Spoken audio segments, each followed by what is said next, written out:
Anna didn't stand out. She worked the night shift as a janitor at a New York subway station, quietly pushing her cart past empty benches and discarded coffee cups. Every night was the same 10 p.m. Clock in, no conversation, no recognition. Her life was a loop of silence. She lived alone in a tiny apartment above a deli, no photos on the walls, no one waiting at home. Raised in the foster system, Anna had learned to move unnoticed, but in the way she swept, or how she wiped down the benches, there was care. People didn't see it, but she still gave her best. Some nights, when the train stopped and the station hushed, she'd pause and wonder, if no one sees you, do you still matter? That question stayed with her until the night a small, soaked boy showed up near track 3 and changed everything. He first appeared just after midnight, skinny, soaked to the bone, with a backpack far too big for his frame. He didn't speak, didn't beg, just sat on a bench near track 3, hugging his knees and trying to stay warm. Anna spotted him during her rounds, paused, and pretended to fix a trash bin nearby just to get a better look. The boy couldn't have been more than 10. His clothes were worn, his sneakers duct taped to the toes. But what struck Anna most were his eyes wide, alert, scanning every movement like someone who'd learned not to trust too easily. She didn't approach. She just nodded and kept working. But that night, she left an unopened granola bar beside the bench. The next night, the boy returned and the granola bar was gone. So she left a small bottle of water. Then, a peanut butter sandwich. No words were exchanged. But the boy started looking up when she walked by. A small nod. Sometimes, a whisper of thanks. It wasn't much, but for Anna, it was the first time in years she felt seen. And maybe, just maybe, he did too. Over the next 2 weeks, their silent ritual took shape. Anna never asked his name. He never gave it. But each night, as the station emptied and cold drafts swept through the corridors, she'd leave a sandwich or a small thermos of soup near the bench. Sometimes she added a note, just a sticky tab with a smiley face or "Stay warm, kid." He'd give a faint nod or the smallest of smiles, then go back to reading his weathered paperback, the corners curled and soft. Anna never sat beside him, never pushed conversation. She knew what it was to live with your guard up, to cling to the little dignity you had left. Some nights, she'd find herself lingering nearby, sweeping the same patch of tile just to make sure he was okay. It wasn't charity, it was recognition. A quiet understanding between two people used to being overlooked. She didn't know where he went during the day or where he slept, but every time he showed up, it felt like proof that what she was doing mattered. And in a world that rarely noticed her, that was enough. It didn't take long before others started noticing. A transit officer asked why she kept leaving food on the bench. "Just leftovers," Anna replied with a shrug. He narrowed his eyes but moved on. A late-night security guard once muttered, "You feed one stray, you'll have a pack by next week." Others simply gave her that look the one people wear when they think kindness is weakness.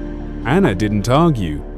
She'd learned long ago that explaining compassion to people who didn't understand it was like shouting into the wind. But the whispers grew louder. Rumors floated that she was helping runaways. Or worse. Her supervisor called her in one morning.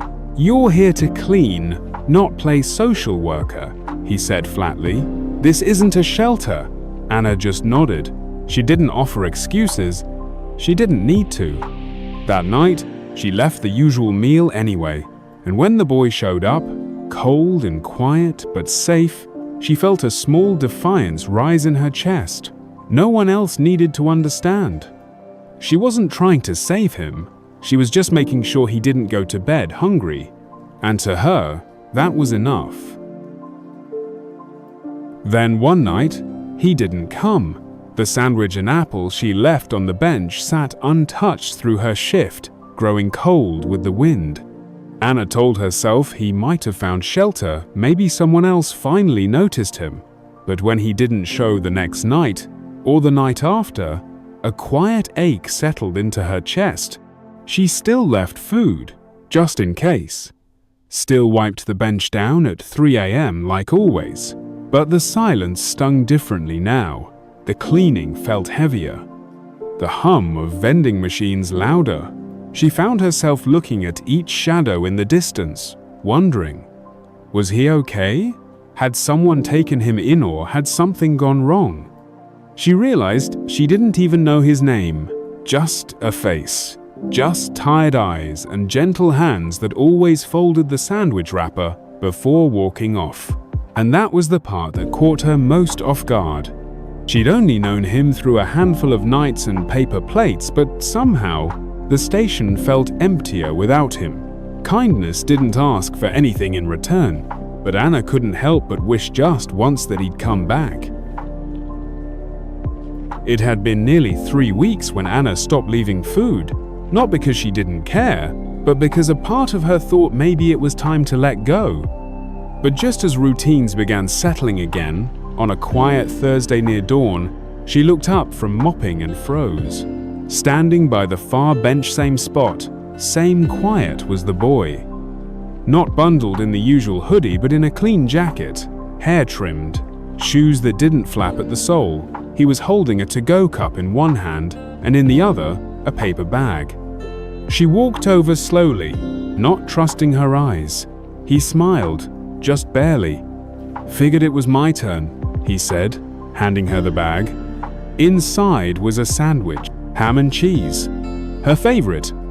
"I got a place now," he added. "Group home. Not perfect, but it's warm." Anna didn't know what to say. She just nodded, heart lodged in her throat. "Thank you," he said simply, "for feeding me when no one else saw me." She sat beside him on the bench, tears pricking her eyes. That morning, for the first time in a long time, Anna let someone else care for her. And it felt like hope. They sat there a while, sipping coffee, letting the silence do most of the talking. Trains rolled in and out, the early morning crowd trickled past, and no one really noticed the janitor and the teen on the bench. But for Anna, it was everything. He told her his name, Caleb. She repeated it softly, like something sacred. He talked about the group home, the classes he'd started attending, even a part-time job stocking shelves. "It's not much," he said, "but I feel like I'm building something." Anna smiled. "That's more than most people do in a lifetime." Before he left, Caleb reached into his jacket pocket and handed her a small folded note. "You're the reason I believed I was worth saving," it read. Anna tucked the note into her shirt pocket and watched him walk out into the sunrise. She knew she might never see him again, but it didn't matter.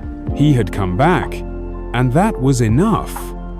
That day, as she swept the station floor, her steps were lighter, because sometimes the smallest gesture, a sandwich, a soft word, a warm glance, could shift the course of someone's life. She didn't need credit. She didn't need applause. She just needed to know she'd made a difference. And now, she did.